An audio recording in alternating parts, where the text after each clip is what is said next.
Die with dignity தான். இறந்து போகிறதுக்குமே நம்மளுக்குன்னு ஒரு டிக்னிட்டி இருக்கு இல்லையா? இறந்து போகும்போது ஒரு புண்ணு அழுகிய ஒரு உடலாகவும் யாரும் தீண்டத்து கூட முடியாமல் இதுலேயும் நம்ம இறந்து போகவே கூடாது.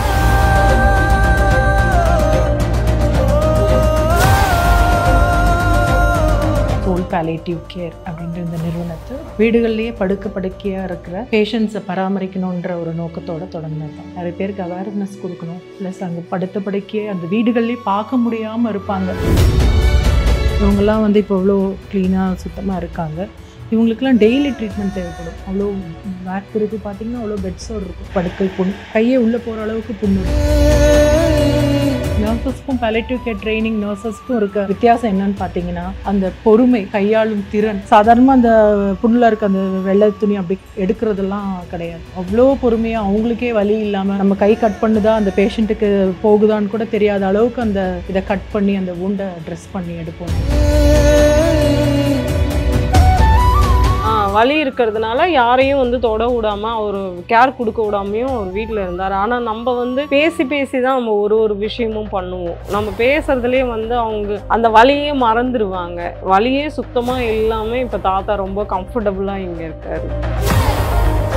இப்போ பசங்களை ஐயோ ஹாஸ்பிட்டலாக இன்ஃபெக்ஷன் வரும்னு கூட்டிகிட்டே போகிறதே கிடையாது. They should know what is pain. அவங்க பார்க்கணும், அனுபவிக்கணும்னு சொல்ல வரல. பெயினை அவங்க பார்க்கணும், பார்த்து தெரிஞ்சுக்கிட்டா தான் வந்து அவங்க வந்து பார்த்துக்கணும்.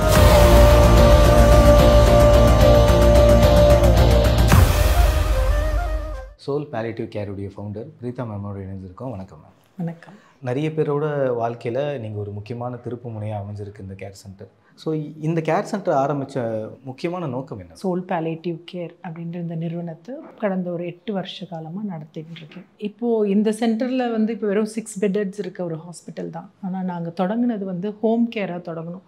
வீடுகள்லேயே படுக்கையாக இருக்கிற பேஷண்ட்ஸை பராமரிக்கணுன்ற ஒரு நோக்கத்தோடு தொடங்கினது தான். இந்த ஜிஹெச் அந்த மாதிரி இடங்களில் போய் நம்ம வந்து சர்வீஸ்க்காக போயிருப்போம். போகிற நேரத்தில் எல்லோரும் வந்து மூக்கில் எல்லா டியூப்ஸ் போட்டிருப்பாங்களே, யூரின் டியூப் மாற்றுறதுக்கு எல்லாத்துக்கும் வந்து மாற்றுறதுக்காக பஸ்ஸில் ட்ராவல் பண்ணி வந்து அங்கே மாற்றிட்டு போவாங்க. அப்போ நான் இது நினச்சிப்பேன், இது ஏன் யாராவது வீட்டில் போய் செஞ்சு கொடுத்தா எப்படி இருக்கும்னு கேட்டோன்னா, அதுக்கு தேவையான செட்டப் எங்கேயுமே இல்லை, யாரும் பணம் இல்லை. அதை எங்கள் ஜிஹெச்சுக்கு வந்தால் ஃப்ரீயாக பண்ணி தருவாங்கன்ற நோக்கத்துக்காக தான் வராங்க. இது 200 300 ஆகும் அது மாற்றி கொடுக்கறதுக்கு.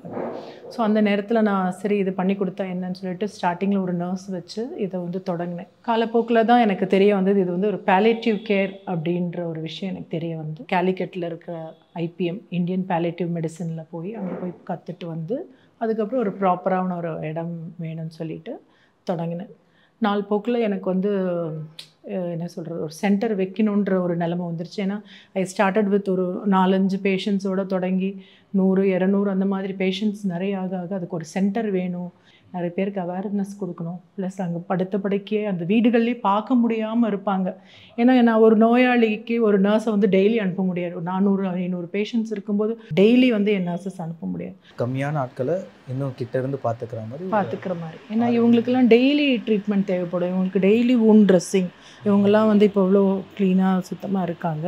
இவங்களுக்கெல்லாம் டெய்லி ட்ரீட்மெண்ட் தேவைப்படும். அவ்வளோ பேக் திருப்பி பார்த்தீங்கன்னா அவ்வளோ பெட்ஸோடு இருக்கும். படுக்கை புண், நல்ல படுக்கை புண். ஓகே, படுத்துக்கிட்டே இருக்கிறதால ஒரு கையை உள்ளே போகிற அளவுக்கு புண்ணு இருக்கும். ஸோ அதை கண்டினியூஸாக டெய்லி காலை மாலை எல்லாம் அதை ட்ரெஸ் பண்ணி அந்த பஸ்ஸெல்லாம் க்ளீன் பண்ணி ரொம்ப பெயின்ஃபுல்லாக இருக்கும். ஸோ நம்மக்கிட்ட இருக்கும்போது அதை எப்படி பண்ணணும் அப்படின்ட்டு நம்மக்கிட்ட இருக்க எல்லா நர்சஸுமே ட்ரெயின்டு பாலியேட்டிவ் கேர் நர்ஸ். தேவியாக இருக்கட்டும், சுமதியாக இருக்கட்டும், எல்லாருமே வந்து பாலியேட்டிவ் கேர் ட்ரெயின் ஆன நர்சஸ்க்கும் பாலியேட்டிவ் கேர் ட்ரைனிங் நர்சஸ்க்கும் இருக்க வித்தியாசம் என்னன்னு பார்த்தீங்கன்னா, அந்த பொறுமை, கையாளும் திறன். சாதாரணமாக அந்த புண்ணில் இருக்க அந்த வெள்ளை துணி அப்படி எடுக்கிறதெல்லாம் கிடையாது. அவ்வளோ பொறுமையாக அவங்களுக்கே வலி இல்லாமல் நம்ம கை கட் பண்ணுதா அந்த பேஷண்ட்டுக்கு போகுதான்னு கூட தெரியாத அளவுக்கு அந்த இதை கட் பண்ணி அந்த வூண்டை ட்ரெஸ் பண்ணி எடுப்போம் நாங்கள். ஸோ அதுக்கெல்லாம் பெரிய ட்ரைனிங் வேணும். ப்ளஸ் உட்காந்து பேசுகிறதா இருக்கட்டும், அவங்க நம்ம கேட்குறது மட்டும்தான் இருக்கும் நம்மளோட வேலை. பாலியேட்டிவ் கேரில் பார்த்தீங்கன்னா பொதுவாகவே நிறைய பேர் கேன்சருக்கான பேஷண்ட்ஸ் இங்கே இருப்பாங்க அப்படின்னு நினச்சிப்பாங்க. ஆனால் இங்கே என்ன மாதிரி பேஷண்ட்ஸ்லாம் இருக்காங்க? அது ஒரு பாலியேட்டிவ் கேர்னால் எல்லாருமே நினச்சிக்கிறாங்க இட்ஸ் கேன்சர் ரிலேட்டட். கண்டிப்பாக கிடையாது. ஒரு பேஷண்ட்டுக்கு வந்து என்ன சொல்கிறது, இனி எதுவுமே இல்லை, இனி பண்ணுறதுக்கு எதுவும் இல்லைன்னு சொல்கிற எல்லா பேஷண்ட்டுமே, படுக்கையாக போகிற பேஷண்ட் எல்லாருமே நாங்கள் பார்க்குறோம். கீழே விழுந்து ஸ்பைன் இன்ஜுரி ஆகியிருப்பாங்க, அவங்களால மூவ் பண்ணக்கூட முடியாது. அந்த பேஷண்ட்டாக இருக்கட்டும், குழந்தைங்களில் பலவிதமான நோய்கள் இருக்குது குழந்தை.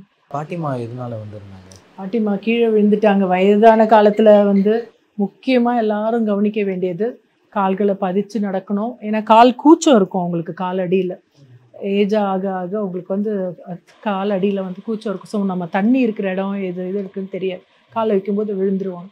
அந்த விழுப்புறதுல இந்த இடுப்பு ஃப்ராக்சர் ஆகி, பாட்டிக்கு இடுப்பு ஃப்ராக்சர் ஆமாம் 5 years அவங்களால தே கான்ட் மூவ்.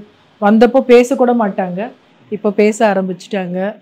இப்போது பாருங்கள் சிரிக்கிறாங்க. சிரிக்கிறது என்னென்ன இல்லாமல் இருந்தாங்க. ஸோ இப்போ டெய்லி இன்னைக்கு காலையிலையும் நடக்க வைப்போம். அப்போ ஃபிசியோதெரப்பி கொடுத்துக்கிட்டே இருக்கோம். Daily we give physiotherapy and she is okay. கொஞ்சம் கொஞ்சம் இம்ப்ரூவ் ஆகிட்டே வராங்க. ஒரு நடந்து போகிற சூழ்நிலை வரும்போது அவங்க வீட்டுக்கு நாங்கள் அனுப்பிடுவோம்.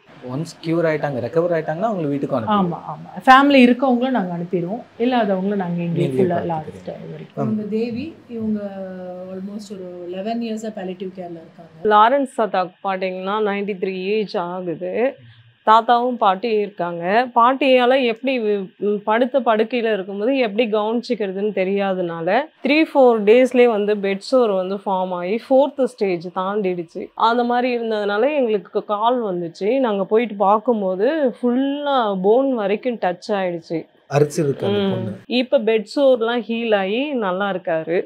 லைட்டாக தான் இருக்குது, இப்போ ஃபுல்லாக ஹீல் ஆகிடுச்சு. ஏன்னா உடம்புல ஒரு இடம் இல்லை, எல்லா இடத்துலையும் பெட் சோர் இருந்தது. அதாவது பெட் சோர் இன் சென்ஸ் மக்களுக்கு புரியுற மாதிரி சொன்னால் அங்கங்கே படுக்கை புண் படுத்தே இருந்ததுனால ப்ரெஷர் அதிகம், அழுத்தத்தால் வரக்கூடிய புண் தான் அது.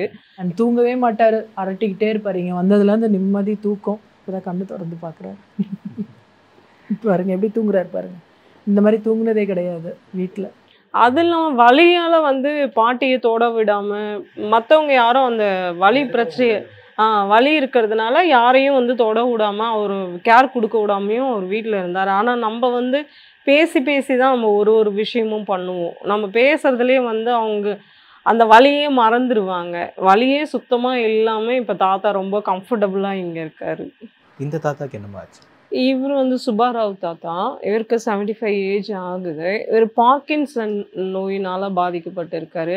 ப்ளஸ் டிமென்ஷியா, ஞாபக மறதி, நரம்பு தளர்ச்சி அண்ட் ஞாபக மறதியால் கஷ்டப்பட்டுருக்காரு. சம்டைம்ஸ் அவருக்கு அந்த மைண்ட் வந்து சேஞ்ச் ஆகும்போது கூட யார் இருந்தாலும் அடிக்க அந்த மாதிரிலாம் ஆமாம் அப்படி தான் இருந்தார். வரும்போது அப்படி தான் இருந்தார். இப்போ ரொம்ப கூல் ஆகிட்டார். நாங்கள் இல்லைன்னா இல்லைன்ற மாதிரி இருக்கார். இப்போ இவருக்கும் பெட் சோர் இருந்தது பின்னாடி, இப்போ பெட் சோர்லாம் ஹீல் ஆகி நல்லா இருக்கார். இது கவர்மெண்ட் சைட்லேருந்து கட்டி கொடுத்துருக்க முதல் பாலிட்டிவ் கேர் மாடல் பாலிட்டிவ் கேர் சென்டர் இதுதான். பாலிட்டிவ் கேர் சென்டர்ஸ் எவ்வளோ நடந்தாலும் வித் சப்போர்ட் ஆஃப் கவர்மெண்ட் சப்போர்ட்ன்றது இந்த கட்டிடம் கட்டி கொடுத்தாங்க. திரு மா சுப்பிரமணியம் ஐயா அவர்கள் தான் வந்து ஹெல்த் மினிஸ்டர் வந்து திறந்து வச்சாங்க. இதோட முழு காரணம், இதுக்கு பின்னணி வந்து நம்மளோட செங்கல்பட்டு கலெக்டர் ராகுல்நாத் சாரோட முழு இதில் தான் இந்த இடம் நம்மளுக்கு கிடச்சிது. இது வந்து பாலிட்டிவ் கேரில் மிக்கவாசி என்னென்னா டை வித் டிக்னிட்டி தான். இறந்து போகிறதுக்குமே நம்மளுக்குன்னு ஒரு டிக்னிட்டி இருக்குது இல்லையா? இறந்து போகும்போது ஒரு புண்ணு அழுகி ஒரு உடலாகவும் யாரும் தீண்டத்து கூட முடியாமல் இதுலேயும் நம்ம இறந்து போகவே கூடாது. இந்த கடைசியாக படுக்க வைக்கும்போது ஒரு குளிப்பாட்டணும் இல்லையா, அது கூட பண்ண முடியாத ஒரு நிலைமைக்கு ஆகிடுவாங்க. ஒரு வெஜிடபிள் ஸ்டேஜில் ஆகிடுவாங்க. அவங்களால நகரவே முடியாத ஒரு சூழ்நிலையில் நிறைய பேரை நாங்கள் பார்த்துருக்கோம். சாலை ஓரங்களில் நிறைய பேர் பார்த்துருக்கோம். அவங்களில் நிறைய தன்னார்வலர்கள் வந்து அவங்கள மீட்டெடுத்து அவங்களுக்கு தேவையான விஷயங்கள் பண்ணுறதும் பார்த்துருக்கோம். இப்படி இருக்கும்போது அவங்களுடைய சேலஞ்சஸ் என்னன்னு பார்த்தீங்கன்னா, அவங்களுக்கு என்ன பிரச்சனையை எப்படி ஹேண்டில் பண்ணுறதுன்னு ஃபஸ்ட்டு தெரிஞ்சிருக்காது. அது அவங்களுக்கு ஃபஸ்ட்டு எப்படி அணுகிறது, அவங்களுக்கு வந்து என்னென்னலாம் கொடுக்கணும். இந்த இடத்துல தான் வந்து volunteers play a big role. Volunteers கையில் தான் இது இருக்குது.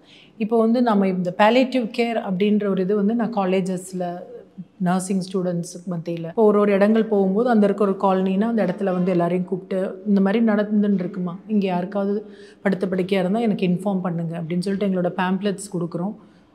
இது என்னெல்லாம் பண்ணணுன்றது. ஸோ என்னோடய ஃபோன் நம்பர் பார்த்து டெய்லி கால்ஸ் வரும். டெய்லி ஐ அட்டெண்ட். அந்த பேஷண்ட்டை போய் பார்க்கணும், அவங்களுக்கு என்ன பண்ணணும்.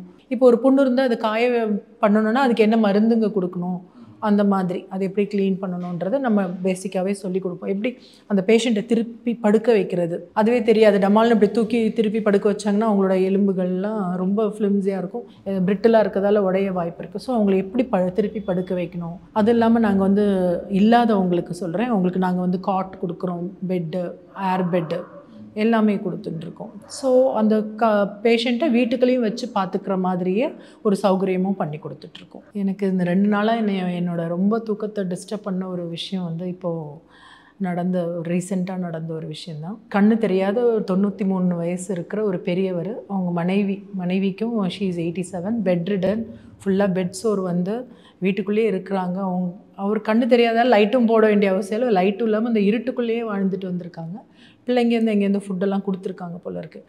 ஆனால் அந்த அம்மா அரட்டுற அந்த வலியில் கத்துறதுக்கு அவரால் சகிச்சுக்க முடியாமல் ஒரு காலகட்டத்தில் என்ன பண்ணியிருக்காரு, கத்தி எடுத்து தன் மனைவியே கொண்டு இருக்காரு. இது இருந்துச்சுன்னா, அந்த பேலேட்டிவ் கேர்னு ஒன்று இருக்குதுன்னு அவங்களுக்குள்ளே தெரிஞ்சிருந்துச்சுன்னா இந்த மாதிரி ஒரு சென்டர் அணுகியிருப்பாங்களே. என்ன மாதிரி பல இடங்களில் நடந்துட்டுருக்கு பேலேட்டிவ் கேர் சென்டர். ஸோ அங்கே போய் அணுகி விட்டுருந்துருப்பாங்களே.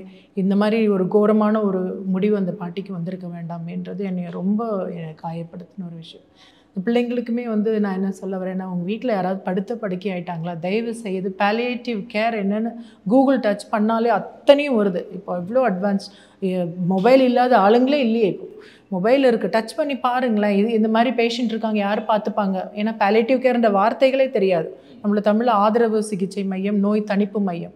நோய் தணிப்புனா அந்த நோயை மாற்ற முடியாது, பட் அதோட வலியும் அதோடைய தாக்கத்தையும் கம்மி பண்ண முடியும். அதுதான் நோய் தணிப்பு மையம்னு சொல்லுவோம். ஸோ அதை மாதிரி நீங்கள் ஜஸ்ட் கூகுள் பண்ணி பாருங்கள். இந்த மாதிரி நிறைய சென்டர்ஸ் இருக்காங்க. தயவு செய்து படுக்கையான வீட்டில் யாராக இருந்தாலும், கை குழந்தைங்களுக்கு கூட இருக்குது இந்த மாதிரி பிரச்சனைகள் இருக்காங்க. ஸோ இவங்க வந்து நாங்கள் எல்லாருமே ரெடியாக இருக்கோம் ஹெல்ப் பண்ணுறதுக்கு. எங்களை அணுகுனா தான் எங்களுக்கு தெரியும். மேக்ஸிமம் நானும் நிறைய இடத்துல இதெல்லாம் சொல்லிகிட்டு இருக்கேன், அவேர்னஸ் கேம்ப்ஸ் நடத்திக்கிட்டு தான் இருக்கேன்.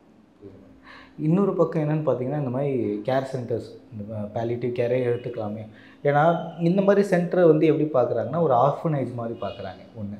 ரெண்டாவது, இந்த மாதிரி கேர் சென்டரில் அதிகமான பணம் இருக்கணும், இல்லை பணக்காரங்களுக்கு மட்டும்தான் அது ஒரு உரிய இடமா இருக்கும். நம்மகிட்ட பணம் இல்லையே, பணம் இல்லாதனால தான் நாங்களே எங்கள் ஆட்களை இங்கேயே வீட்லேயே வச்சுக்கிறோம் அப்படின்னு ஒரு மித்து இருக்கும். ஒரு பக்கம் அவங்களுக்கு அந்த தாட்டும் இருக்கும், சில இடத்துல எக்ஸ்பென்சிவாகவும் இருக்கும். நம்ம சோல் பேலியேட்டிவ் கேர் எப்படி பார்த்துப்பாங்க வரக்கூடிய?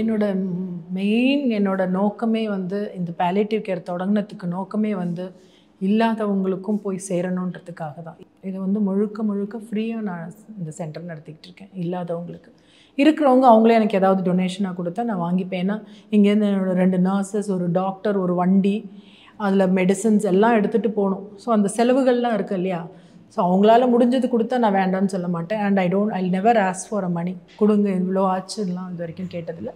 இல்லாதவங்களுக்கு முழுக்க ஃப்ரீயாக நடத்திக்கிட்டு இருக்கேன் இந்த சென்டர். வேலை பார்த்தீங்கன்னா நீங்கள் பார்த்துருப்பீங்க, ட்ரைனிங் சென்டர் இருக்குது. ட்ரைனிங் சென்டரில் வந்து பல காலேஜஸ்லேருந்து நர்சஸ் வருவாங்க, வாலண்டியர்ஸ் வருவாங்க கற்றுக்கிறதுக்கு. ஸோ 16 hours கோர்ஸ் இருக்குது, 3 months கோர்ஸ் இருக்குது, 6 months கோர்ஸ் இருக்குது. இது 3மே நடத்துகிறோம். லைப்ரரியில் வந்து படிக்கிறவங்களுக்கு, இங்கே கொஞ்சம் நடந்து போகிறவங்களாம் இருப்பாங்க, கேன்சர் பேஷண்ட் தான் இருப்பாங்க, பட் நடக்க முடியும் அவங்களால. கொண்டு வந்து விட்டுட்டு போயிடுவாங்க, அவங்கள சாப்பிட மாட்டேங்கிறாங்க, யூரின் போக மாட்டேங்கிறாங்க, அந்த மாதிரி பேஷண்ட்ஸ் இருப்பாங்க. அவங்க கொஞ்சம் நடந்து போய் மேலே உட்காந்து புக்ஸ் படிப்பாங்க. முடியாதவங்களுக்கு இங்கேயே கொண்டு வந்து கொடுப்போம். இப்போ இதில் வந்து கேர் சென்டரில், இப்போ சோல் பேலியேட்டிவ் கேரில் வந்து ஜாயின் பண்ணுறவங்க பெட் ரிட்டனாக இருந்தால் மட்டும்தான் இங்கே எடுத்துப்பீங்களா, இல்லை சில விஷயங்கள் இருக்குது அங்கே ஓபி பேஷண்ட்டும் பார்ப்பீங்களா? ஓபி வராங்க, டாக்டர்ஸ் மார்னிங்ஸில் வராங்க, 3 hours வரைக்கும் டாக்டர்ஸ் ஓபி பார்க்குறோம் நாங்கள். ஈவினிங்ஸில் ரொம்ப இல்லை, ஏன்னா இங்கே உள்ளே இருக்கவங்க யாருக்கும் டிஸ்டர்ப் ஆகக்கூடாது, தூங்குவாங்க ஏதாவது பண்ணுற நேரம். 4 o'clock to 7 o'clock வந்து விசிட் பண்ணலாம், பேஷண்ட்ஸை வந்து விசிட் பண்ணிவிட்டு பார்க்கலாம். என்னோடய பெரிய சேலஞ்ச் இது நடத்துகிறதுக்கு, இவ்வளோ பேஷண்ட்ஸுக்கு நான் மருந்து கொடுக்கணும், காட், வீல் சேரு, வாக்கர் இதெல்லாம் கொடுக்கணும். ஸோ யாராவது தன்வால் யாராவது இருந்தாங்கன்னா ஹெல்ப் பண்ணணும்னு இருக்கவங்க வேணும், they can come and help us. We have ATG, CSR எல்லாமே இருக்குது நம்மளோட இதில். யாருக்காவது ஹெல்ப் பண்ணணும்னு இருக்கவங்க வந்து தாராளமாக வந்து சோலோட இணைஞ்சு இப்போ கண்டினியூஸாக சப்போர்ட் பண்ணுறவங்கன்னு பார்த்தா மெடிமிக்ஸ் கம்பெனி இருக்கு இல்லையா, அதில் அந்த அனூப் சார் அவங்க ஒரு CSRல கொஞ்சம் ஹெல்ப் பண்ணுறாங்க. அப்புறம் சாஃப் மோட்டார்ஸு, அதுக்கப்புறம் ஹூண்டாய், அவங்கெல்லாம் நம்மளுக்கு ஹெல்ப் பண்ணிட்டு இருக்காங்க. ஆனால் தேவைகள் அதிகம், இன்னுமே அதிகம் தான். உங்களை எப்படி வந்து அணுகலாம், உங்களை வந்து சப்போர்ட் பண்ணணும்னு அவங்க கேட்டிருந்தா உங்களை வந்து எப்படி காண்டாக்ட் பண்ணலாம்? சோல் பேலியேட்டிவ் கேர்னு நீங்கள் கூகுள் பண்ணி பார்த்தாலே வி ஆர் தேர், வெப்சைட் இருக்குது, எல்லாமே இருக்குது. அதன் மூலயமாவே உங்களை வந்து அணுகலாம். ஒரு தாத்தா பார்த்தீங்கன்னா கோவிட் வந்து அவர் பாத்ரூமில் விழுந்துட்டார், அந்த பாட்டியால் தூக்கி வெளியிலே கொண்டு வரவும் முடியல. அங்கேயே 4 நாள் இந்த மாதிரி சாப்பாடெல்லாம் அங்கேயே கொடுக்குறாங்க, யாரையும் காண்டாக்ட் பண்ணவும் முடியல, ஒன்றும் இல்லை. அதுக்கப்புறம் அந்த பிள்ளை எங்களுக்கு தெரிஞ்சு எங்களுக்கு கால் பண்ணி நாங்கள் போய் அவங்கள ரெஸ்கியூ பண்ணி அவங்களுக்கு சரியான சிகிச்சை கொண்டு போக வேண்டிய ஹாஸ்பிட்டலில் கொண்டு போய் விட்டுருந்தோம். பட் எங்களுக்கும் எல்லாருக்குமே கோவிட் வந்துருச்சு அந்த டைமில், நர்சஸ்க்கு எங்களுக்கு எல்லாமே. இருந்தாலும் அவங்கள பத்திரமா பார்த்துக்கிட்டீங்க. ஆமாம். எனக்கு வயசானவங்க இந்த மாதிரி பெட்ரிட்டனாக இருக்கிறத பார்க்கும்போது கொஞ்சம் ஆட் வந்து மனசு வந்து கலங்க தான் செய்யும். ஏன்னா ஒரு காலகட்டத்தில் ஓடி ஆடி விளாட்னவங்க தான் அவங்க எல்லாருமே. அவங்களுக்கு ஒரு கட்டத்துக்கு அப்புறம் இந்த மாதிரி இருக்குது, அவங்களால எழுந்து ரெஸ்ட்டும் கூட போக முடியல அப்படின்னு இருக்கும்போது பேஷன்ஸாக அவங்கள ட்ரீட் பண்ணுறது, ஒரு நர்ஸுக்கு இருக்கிற பொறுமையை தாண்டி பாலியேட்டிவ் கேரில் இருக்கக்கூடிய நர்ஸுக்கு இன்னும் பொறுமையும் சகிப்புத்தன்மையும் அதிகமாக இருக்கும். நீங்கள் ஹேண்டில் பண்ணும்போது உங்களுக்கு எப்படி இருந்தது? இல்லை, இது நான் தொடங்கும் போதே வந்து மெயினாக பாலியேட்டிவ் கேர்னு நம்மளுக்கு சகிப்புத்தன்மை இருக்கணுன்றது தான் ஆதரவு மையம். பேல்னாலே என்னது ஒரு நண்பனாகவோ அதுதான் பாலியேட்டிவ் கேர். ஸோ அவங்களோட பண்ணும்போது எனக்கு அவங்களோட உடல் புண்ணோ நாத்தமோ ஒன்றுமே தெரியாது. அவங்க எப்படி வாழ்ந்திருப்பாங்கன்றது தான் அதுதான் எனக்கு மனசில் இருக்கும். நான் நல்லா இருக்கணுமே, நல்லா இருக்கேன்னு என்ன மாதிரி அவங்க இருக்கணும். அவங்க மேலே சிம்பத்தின்றதை விட எம்பத்தி தான் வரணும் நம்மளுக்கு. அந்த எம்பத்தி இருந்தால் மட்டும்தான் நம்ம அவங்கள வந்து அணுக முடியும், அவங்கள ஏதோ செஞ்சு கொடுக்க முடியும். தொடக்கத்தில் ரொம்ப ஒரு மாதிரி மனசு ரொம்ப கஷ்டமாக இருக்கும். அது குழந்தைங்க மாதிரி பேஷண்ட் எல்லாம் பார்க்குறச்சு. ஒரு லிவர் கேன்சர் வந்து மணிகன்ற ஒரு குழந்தைய நான் பார்க்க போகிறேன், என் மேலேயே அப்படியே சாஞ்சே இறந்து போயிடுச்சு. அதெல்லாம் எனக்கு முதல்ல தாக்கம் இருந்துச்சு. அப்புறம் நான் நினச்சேன், ரொம்ப எமோஷ்னலி அவங்களோட பைண்ட் ஆகாமல் அவங்களுக்கு இப்போ என்ன வேணும், இந்த நேரம் நான் அவங்களுக்கு என்ன பண்ணணும் அப்படின்றத வந்து நான் வளர்த்துக்கிட்டேன். எனக்குள்ளேயே நான் அந்த எம்பத்தியை வளர்த்துக்கிட்டு அதுக்கப்புறமா அணுகும்போது என்னால் நிறைய பேஷண்ட்ஸ் பார்க்க முடிஞ்சுது. அண்ட் என்னோடய நர்சஸ் எனக்கு கரெக்டாக அவங்கள வழி நடத்த முடிஞ்சுது. அண்ட் நீங்கள் சொல்கிறீங்களே, நான் ஒரு வயசானவங்களை பார்க்கும்போது மனசு வலிக்குது. ஸோ இந்த இடத்துலலாம் வந்து வாலண்டியர்ஸ்க்கு வந்து நல்ல என்ன சொல்கிற வாலண்டியர்ஸ்க்கும் கிளாஸஸ் கொடுத்தா தான் அவங்க எந்த மாதிரி ஒரு விதத்தில் இருக்கிறாங்க, அவங்களோட எப்படி அணுகணும், அவங்கள வந்து எங்கே நம்ம கொண்டு போய் சேர்க்கறதுக்கு அவங்களுக்கு நம்ம சொல்லலாம் அப்படின்றது. இப்போ காலேஜஸ்லேயே பசங்களுக்கு அதே தான். இப்போ நிறைய பிள்ளைங்க நீங்கள் சொன்ன மாதிரி அவங்களுக்கு நாளாக அவங்களோட பிகமிங் வெரி செல்ஃபிஷ். ஸோ அதை மாற்றணும். அந்த மனசுக்குள்ளே இருக்கிறத மாற்றி அவங்களுக்கும் நம்ம சுற்றி ஒரு உலகம் இருக்குது, சந்தோஷமான உலகத்தை மட்டும்தான் அவங்க பார்த்துக்கிறாங்க. கொஞ்சம் கஷ்டமாக இருக்க உலகத்தை அவங்க பார்க்குறதில்ல. என்னோட காலகட்டத்தில் எப்படின்னா, எங்கள் வீட்டில் டெத்துனா கூட்டிகிட்டு போவாங்க, ஹாஸ்பிட்டல் யாராக இருந்தால் கூட்டிகிட்டு போவாங்க. இப்போது பசங்களை ஐயோ ஹாஸ்பிட்டலாக இன்ஃபெக்ஷன் வரும்னு கூட்டிகிட்டே போகிறதே கிடையாது. They should know what is pain. அவங்க பார்க்கணும், அனுபவிக்கணும்னு சொல்ல வரல, பெயினை அவங்க பார்க்கணும். பார்த்து தெரிஞ்சுக்கிட்டா தான் வந்து அவங்கள வந்து பார்த்துக்க முடியும். என்னோடய தாத்தா பாட்டியுமே கேன்சரில் இறந்து போகிறாங்க. என்னோடய அம்மா வந்து ஒரு ரீனல் ஃபெயிலியரில் இறந்து போனாங்க. ஸோ நான் இந்த வலியெல்லாம் பார்த்து வளர்ந்ததாலே என்னமோ தெரியல, எனக்கு வந்து வலின்றதை விட அவங்க வலிக்கு நாம் என்ன சப்போர்ட் பண்ணலாம் அப்படின்ற ஒரு தோணுதல் வந்தது. ஆனால் நான் பேரண்ட்ஸ்க்கு ஒன்று சொல்ல விரும்புகிறேன். படிக்கிற காலகட்டத்திலே குழந்தைங்ககிட்ட என்ன இப்போ இருக்க பேரண்ட்ஸ் சொல்கிறாங்கன்னா, டேய் நீ படித்து கூட உனக்காக நீ படி, எனக்கெலாம் நீ ஒன்றும் பண்ணணும்னு இல்லை, நீ படித்து நல்லா நீ படித்தாதான் பெரிய ஆளாகும். ஸோ அதுதான் அவங்க மைண்டில் இருக்கும். நீ படித்தாதான்டா குடும்பத்தை பார்த்துக்கணுன்னு யாரும் சொல்லி கொடுக்குறதில்ல பேரண்ட்ஸ். நம்ம குடும்பம் நல்லா இருக்கணும், நீ படிடா அப்படின்னு சொல்லி கொடுக்கணும். சும்மா பாசத்தையும் இதுவும் இருக்க கண்டிப்பு இருக்கிற குழந்தைங்க நல்லா இருக்காங்க, நான் பார்த்துருக்கேன். எது கேட்டாலும் எப்படியாவது அவங்களுக்கு வாங்கி கொடுத்துடணுன்னு தான் இருக்கிறாங்க பேரண்ட்ஸ். ஸோ அந்த குழந்தைகளை அதுக்கு அம்மா அப்பாவுக்கு பின்னாடி இருக்க அந்த வலியோ, அவங்க வந்து அந்த உழைக்கிற அந்த பணத்தோட வேல்யூ அந்த பசங்களுக்கு தெரிய கிடையாது. ஸோ வேல்யூஸ் மெயினாக குழந்தைங்களுக்கு சொல்லி கொடுத்தா தான் நம்மளோட அம்மா வழியில் இருக்காங்க, இது இருக்காங்கன்ட்டு. 3 நாள் உடம்பு முடியலாம் சமைக்காதீங்கன்னு சொல்கிறேன் நான், செய்யாதீங்க. லேடிஸ் அதை கஷ்டத்தை தெரிவிக்காமல் குழந்தைங்களுக்கு அந்த நேரத்தில் கொண்டு போய் கொடுக்குறாங்க. அம்மா வழியில் இருக்கேன்டா கொஞ்சம் ஹெல்ப் பண்ணுடான்னு சொல்லும்போது அந்த குழந்தைங்களுக்கு அம்மாவோட வலி தெரியும். இல்லைனா அது இதெல்லாமே பாலியேட்டிவ் கேரில் ஒரு முரண்பாடான ஒரு வார்த்தைக்கு சொல்கிறேன்னு நினச்சிக்காதீங்க. இது எல்லாமே வந்து குழந்தைங்களை வளர்க்கும் போதே நம்ம அவங்களுக்கு அந்த வேல்யூஸ் சொல்லிக் கொடுக்க தான் வந்து பிற்காலத்தில் நம்ம வயோதிகத்தில் வந்து அந்த குழந்தைங்க நம்மளுக்காக இருப்பாங்க. நம்ம விதைக்கிறது தான் மரமாக வளரும். ஸோ விதைக்கும் போதே நல்ல விஷயங்களை விதைக்கணும். நீங்கள் அப்படி தான் இதையும் விதைச்சி ஆரம்பிச்சிருக்கீங்கன்னு நினைக்கிறேன். நிறைய பேருக்கு இது ஒரு பயனுள்ள ஒரு சென்டராக இருக்கும். உங்களுடைய சேவையும் தொடர்ந்து நடக்கட்டும். எங்களுடைய வாழ்த்துக்கள். தேங்க்யூ. பிஹைண்ட் வுட்ஸ்க்கு நன்றி.